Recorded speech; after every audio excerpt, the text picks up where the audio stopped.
बिस्मिल्लाहिर्रहमानिर्रहीम। Welcome to प्रिया का kitchen. तो आज हम बनाने वाले हैं बहुत ही मज़ेदार और कम वक्त में बन जाने वाली स्टीम एग पुडिंग केक। ये रेसिपी बहुत ही आसान है और मैंने इसे ब्लेंडर में बनाकर और भी आसान कर दिया है। तो चलिए इस मज़ेदार सी रेसिपी को बनाना स्टार्ट करते हैं। तो इसके लिए मैंने एक बोल लिया है, इसे हम थोड़े से ऑयल से अच्छे से ग्रीस कर लेंगे। तो इसके लिए हमें चाहिएंगे 4 अंडे। चारों अंडों को हम ब्लेंडर के जार में तोड़ लेंगे। हाफ़ कप हम इसमें दानेदार चीनी शामिल करेंगे। अब हम इसे अच्छे से ब्लेंड कर लेंगे तब तक कि हमारी चीनी अच्छे से ब्लेंड नहीं हो जाती। हमने इसे बहुत अच्छे से ब्लेंड करना है ताकि चीनी का दाना ना रहे, क्योंकि हमने चीनी दानेदार यूज़ की है। अब हम इसमें दूध शामिल करेंगे। दूध मैंने फुल फैट मिल्क लिया है और इसे मैंने ठंडा कर लिया था। आपने इसमें गर्म दूध नहीं डालना, इससे क्या होगा कि हमारे अंडे पक जाएंगे। आप ठंडा फ्रिज का दूध यूज़ कर सकती हैं।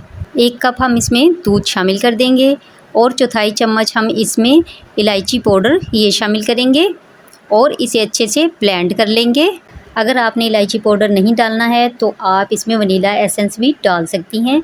ये इसलिए डाल रहे हैं ताकि इसमें अंडों की स्मेल ना आए। अब हम इसे 1-2 मिनट के लिए दोबारा से ब्लेंड कर लेंगे और इसे जो हमने ग्रीस किया हुआ बोल था उसमें डाल देंगे। अब हम इसके ऊपर कटे हुए बादाम पिस्ते ये डाल देंगे। तो अब हम चलेंगे इसकी बेकिंग की तरफ। तो बेकिंग के लिए मैंने एक भगोना लिया है, इसके अंदर हम एक स्टैंड रख देंगे और इसमें 3 गिलास पानी शामिल कर देंगे। अब हम इसके अंदर तैयार की हुई पुडिंग रख देंगे बहुत एहतियात के साथ ताकि ये हिले ना। अब हम इसे कवर कर देंगे। आप चाहें तो इसे फॉइल कवर से कवर कर दें या इस तरह की प्लेट जो इसके ऊपर पूरी तरह से आ जाए, इससे हम कवर कर देंगे। जो भी आपके पास अवेलेबल हो आप वो इस पर अच्छे से ढक सकती हैं ताकि इसके अंदर पानी वगैरह ना जाए, क्योंकि हम इसे स्टीम दे रहे हैं। देचकी का ढक्कन भी ढक दिया है। पहले 3 मिनट हमने फ्लेम को हाई रखना है, उसके बाद हमने फ्लेम को लो कर देना है और 40 से 45 मिनट तक इसी तरह से रहने देना है।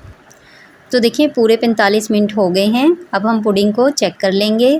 तो एहतियात के साथ पतीला, क्योंकि बहुत ज़्यादा गर्म है। तो अब हम इसे चेक कर लेंगे। तो चेक करने के लिए मैंने ये स्टिक ली है, इस तरह से हम इसे चेक करेंगे। तो देख सकती हैं कोई भी इसके ऊपर बैटर नहीं आया। अगर बैटर आ जाए तो आप इसे थोड़ी देर के लिए इसी तरह से दोबारा से कवर करके रख दें। तो हमारा एग पुडिंग केक तैयार हो गया है। अब हम इसे कंप्लीट ठंडा होने देंगे और जब ये कंप्लीट ठंडा हो जाएगा तो फिर हम इसे फ्रिज में रख देंगे मज़ीद ठंडा होने के लिए।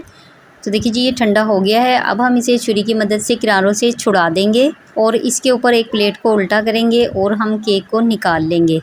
अब हम इसे कटे हुए बादाम पिस्तों से गार्निशिंग कर देंगे। तो देखिए हमारा स्टीम एग पुडिंग केक बनके तैयार हो गया है। बहुत ही टेस्टी, बहुत ही मज़ेदार बना है और ये इतना सॉफ्ट है कि मुंह में जाते ही घुल जाएगा। आप इसे एक बार ज़रूर ट्राई कीजिएगा। अगर आपको मेरी ये वीडियो अच्छी लगे तो इसे लाइक करें, शेयर करें और मेरे चैनल को सब्सक्राइब करें।